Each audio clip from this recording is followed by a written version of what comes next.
सहारनपुर में हैं और सहारनपुर में अस्पताल में आईसीयू में हैं चंद्रशेखर। हमसे एक्सक्लूसिव बात करेंगे।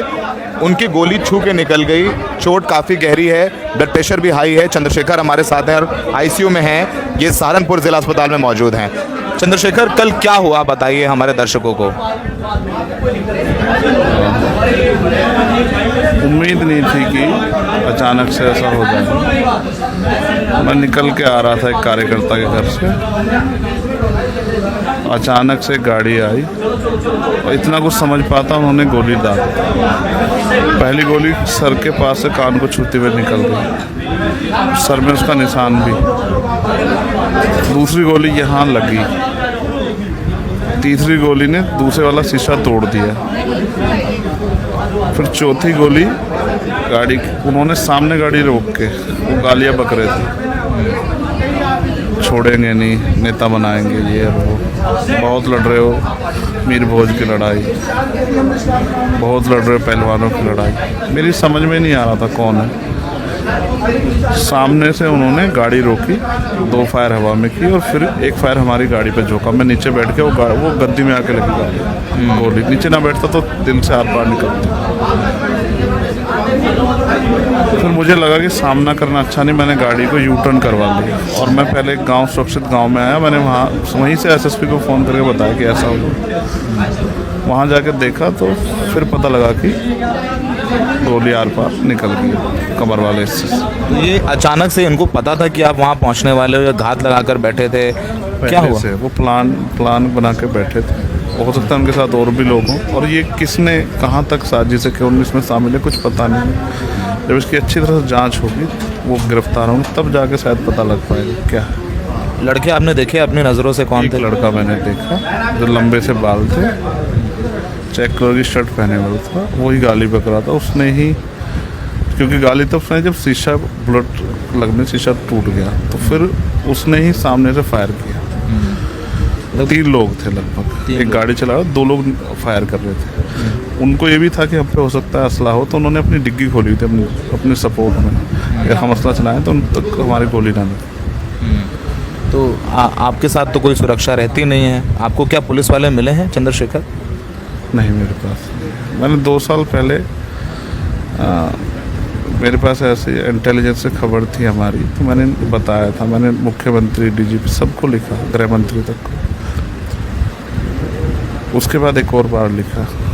सब अधिकारी इस बात को जानते हैं कि मुझे इस तरह खतरा है, लेकिन कभी इस पर कोई बात नहीं हुई। मेरा खुद के लाइसेंस के लिए मैंने अप्लाई किया, वो इन्होंने कैंसिल कर दिया।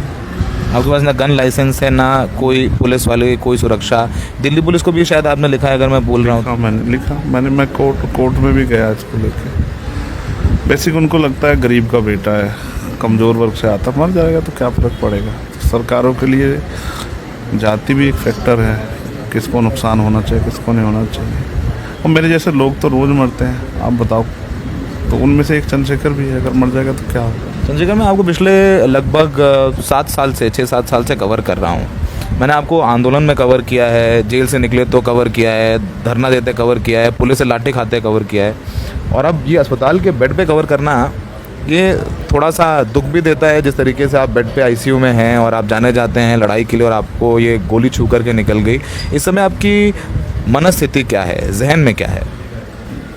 जल्दी से स्वस्थ होकर खड़ा हो जाऊं। 1 तारीख को रैली है भरतपुर में, उसमें जाना, काम नहीं छोड़ सकता हूँ। देखो, मेरे साथ ना हमारे संतों, गुरुओं, महापुरुषों के साथ साथ उनके आशीर्वाद चाहता हूँ। करोड़ों माता बहनों की, बच्चों की दुआएं हैं, प्रार्थनाएं। उन्हीं का परिणाम है कि मैं आज जिंदा हूँ, सुरक्षित हूँ। वरना तो सच ही है, उन्होंने पूरा प्रयास किया था। इतने करीब से उन्होंने गोली दागी कि कोई चांस नहीं था। मतलब गाड़ी सामने से सटा दी? मुझे बराबर से सटा के, जैसे मैं और आप बैठे हैं ऐसे, और फिर सामने से। आप सोचो ना, मैंने कभी सोचा भी नहीं कि मेरे ज़िले में मुझे ये दिन देखना पड़े। अरे तो हाईवे की बात है, सहारनपुर देवबंद हाईवे, वहाँ पे हुआ ये हाईवे। दिन दहाड़े लगभग 5 बजे, तो अच्छी खासी रोशनी होती है, गर्मी है। बिल्कुल रोशनी थी। और देखो, जैसा ना पिछली 2-3 घटनाएं हुई, चाहे अतीक अशरफ की हुई हो, चाहे संजीव जीवा की हुई, इससे अपराधी के हौसले बढ़े हैं। उनको लगता कुछ होता। मेरे साथ भी एक घटना हुई थी, जब हम ये खदौली उपचुनाव जीते, तो मैं जिस गाँव में गया, वहाँ मेरी गाँव गाड़ियों पर 5-6 गाड़ियों हमला किया। पुलिस ने उसको सत्ता के प्रभाव में बहुत इग्नोर टाइप किया। उसका परिणाम ये हुआ ना, उनके हौसले बढ़े कि भाई कुछ होता तो है नहीं, मार दो, क्या है। तो मैं जिंदा हूँ, मुझे एक नया जन्म मिला है, मैं फिर इसको उसी काम में लगाऊंगा जिस काम के लिए मैंने अपने फादर से वादा किया, और जो बाबा साहब अम्बेडकर माने और काशीराम साहब का सपना अधूरा है उसको पूरा करने के लिए मैं इसको लगाऊंगा। लगभग अगर आपको याद हो कितनी गोलियां चलाई इन लोगों ने कुल? 4 से 5 गोलियां हमारी गाड़ी की तरफ और 2 गोलियां शायद हवा में। लगभग 6 गोलियां चलाई। 6-7 गोलियां चलाई। इतना जल्दी जल्दी वो तो आप पिस्टल तो नहीं देख पाए होंगे कौन सी है, मतलब वो तो मुश्किल है। मैंने जो गोलियां हमारी गाड़ी में मिली मुझे जिंदा, मैंने दी पुलिस को कि भाई इसकी जांच कर लो क्या। मुझे ऐसा लगता है कि 12 बोर 15 बोर कट्टा भी था जिससे जो सटा के मारा, जिससे कि मरी जाए आदमी। अब तो सहारनपुर आपका गृह जिला है, यहाँ आप एक्टिव रहते हैं, सरेआम हाईवे पर ये हो गई। कानून व्यवस्था को लेकर सरकार अपनी काफ़ी पीठ थपथपाती है, और यहाँ पर ऐसा हो, और आप पब्लिक रिप्रेजेंटेटिव हैं, एक पॉलिटिकल पार्टी के प्रमुख हैं, सामाजिक संगठन चलाते हैं, चुनाव लड़े हुए हैं, ये कानून व्यवस्था को लेकर के क्या सोच कहेंगे आप? इसी पे एक बोल नहीं पा रहा था तो एक ट्वीट करके अपनी बात रखी कि उत्तर प्रदेश कानून व्यवस्था राम भरोसे है, किसके भरोसे आप देख लें। तो जब मेरे जैसे व्यक्ति के साथ होता तो सोचो आम कमज़ोर वर्ग व्यक्ति के साथ तो रोज़ अन्याय होता है, उसको तो कोई पूछेगा भी नहीं। तो इससे अपराध बढ़ गया, हमारे लोग चिंतित हैं। मैं उनसे सबसे शांति की अपील कर रहा हूँ, और इस लड़ाई को हम संवैधानिक तरीके से लड़ेंगे। मैंने आपको लास्ट देखा आप ब्रिजभूषण शरण सिंह के खिलाफ जो पहलवान धरना प्रदर्शन कर रहे थे, आप उनके आंदोलन में काफ़ी सक्रिय रहे। एसएससी वाले लड़के बेरोजगारी प्रदर्शन कर रहे थे, आप वहाँ भी गए।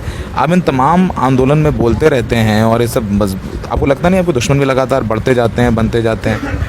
सत्य परेशान हो सकता है, पराजित नहीं। मैं सत्य की बात बोलता हूँ, मैं लोगों की समस्याओं को उठाता हूँ। मैंने अभी किसानों की एक लड़ाई जीती, जहाँ 33 किसान 20 दिन से बंद किए थे जबरन, अंग्रेज़ों की तरह, कि उनको बेल मिलने के बाद फिर उनको थाने गेट पे से दोबारा जेल भेज दिया। वो जीते हम लोग। नोएडा अथॉरिटी हमने ताल लगाने की बात की। मैंने आज तक किसी का बुरा नहीं किया, और जो भी लड़ाई लड़ी वो किसानों के, कामगारों के, मजदूरों के, महिलाओं के हित में। इतना दुश्मन हो गया जो आपको जान से मारना चाहता है? ये पुलिस का काम, पुलिस जांच करके पता है कि कौन ऐसा और क्या वजह है। मेरी कौन सी दुश्मनी है? मेरा व्यक्तिगत किसी को झगड़ा नहीं है। मैं तो किसी जाति धर्म के खिलाफ नहीं, मैं अन्याय के खिलाफ लड़ता हूँ। कोई अन्याय करेगा तो वो सोचे बच जाएगा, तो ऐसा कैसे हो जाएगा? चंद्रशेखर, डर लगा जब गोली चली ताबड़तोड़? नहीं, एक बार को समझ नहीं आया क्या हुआ, लेकिन देखो डर की बात यह है कि मैं हॉस्पिटल ना जाके उस गांव में गया, जबकि मुझे पता था मुझे गोली लगेगी, क्योंकि मैं चाहता जो मेरे साथ लोग हैं उनको नुकसान ना हो जाए। मेरी ज़िंदगी, मैंने तो ज़िंदगी समाज के नाम समर्पित कर दी है, महापुरुषों को मिशन के नाम। लेकिन उनको कुछ तो छोटे बच्चे जिनकी शादियाँ भी नहीं हुई है, एक हमारे सीनियर भी थे, उनको भी वो लगे हैं। कितने लोग गाड़ी में थे आपके साथ? 5 लोग थे। मुझे डर था इनको कुछ ना हो जाए, वरना मैं इनके परिवार को जवाब नहीं दे पाऊँगा। फिर मैंने पुलिस के आने के बाद फिर मैं डॉक्टर के आ गया। तो डर मतलब कोई डर का तो कोई चीज़, मौत तो एक दिन आनी है, लेकिन मैं झुक नहीं सकता। अब आगे कैसे? अब ये तो एक बड़ी घटना है, आगे अब कैसे देखते हैं? आप ठीक होंगे, फिर वही तेवर तल्ख रहेंगे जैसे तेवर आपके रहते हैं? 1 तारीख को पता लग जाएगा। 1 तारीख को भरतपुर में आप अपनी उस रैली में जाएंगे? हाँ जाऊँगा। मैं अपने काम को नहीं छोड़ सकता। अच्छा लगता है कि आप सब साथियों का भी धन्यवाद करता हूँ जिन्होंने मेरे लिए मंगल कामनाएं की। तमाम हमारे साथी विपक्ष के, जो पूर्व मुख्यमंत्री या वर्तमान मुख्यमंत्री, जिन्होंने भी मेरे लिए मंगल कामनाएं की, मैं उनके सबका धन्यवाद करता हूँ, उनके लिए मंगल कामनाएं करता हूँ। मुझे डर ये आज जो मेरे साथ हो, कल किसी और के साथ भी हो सकता है। इस माहौल में सुधार कैसे होगा? इनके पास सरकारी ताकत है पर पुलिस को डील करने की, उन्होंने छूट दे दी है, उसके परिणाम तो आम लोगों को भुगतने पड़ेंगे। बहुत मैंने अपने बहनों की लाशें अपने हाथों में उठाई। मैं इसको ख़त्म करना चाहता हूँ। जो लोग चाहते हैं ये चलता रहे इस तरह की व्यवस्था, उनको मुझसे तकलीफ़ होगी। भाई क्यों किसी बहन बेटी के साथ रेप, हत्या, अत्याचार हो? मैं इसके खिलाफ। किसी कमज़ोर को घोड़ी बैठने, मूछें रखने में क्यों रोका जाए? उसका कॉन्स्टिट्यूशनल राइट है, मैं इसके खिलाफ। किसी की मजदूरी मांगने पर उसकी हत्या क्यों की जाए? मैं इसके खिलाफ। मैं चाहता हूँ संवैधानिक अधिकार जो संविधान दी वो सबको मिले, और देश में जाति विहीन समाज बन के भाईचारा बने। हम लोग एक मुट्ठी बने, वो नहीं बन पा रहे। ठीक, तो मेरा प्रयास जारी है। मैं रुकने वाला नहीं, न डरने वाला, मैं अड़िग हूँ।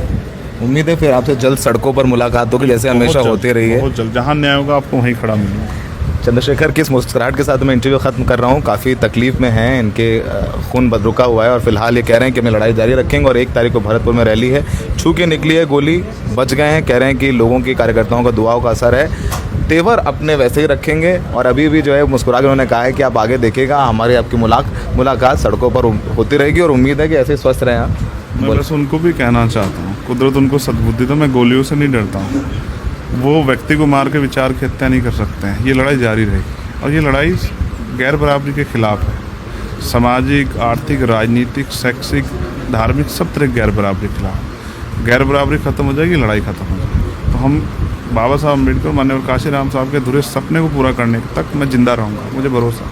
कल इस बात का परिणाम भी कुदरत ने मुझे दिया, प्रमाण भी। ऐसे हालात में अगर मैं बचाऊँ तो यानी कि मेरे कंधों पर जिम्मेदारी है इस समाज को बराबरी का अधिकार दिलाने की, वंचित वर्ग को, तो मैं उसको दिला के ही चैन की सांस लूँगा। तो ये कह रहे हैं गोलियों से नहीं डरता और अपने कार्यकर्ताओं से भी शांति की अपील। अपील करता हूँ कि वो शांति बनाए रखें। हमें संविधान के जरिए लड़ना है, गोली की भाषा से नहीं लड़ना। गोली की भाषा से नहीं लड़ना है। तो फिलहाल इसी संदेश के साथ इंटरव्यू खत्म करते हैं। सहारनपुर में अशोक और संजय के साथ सौरभ शुक्ला, NDTV इंडिया।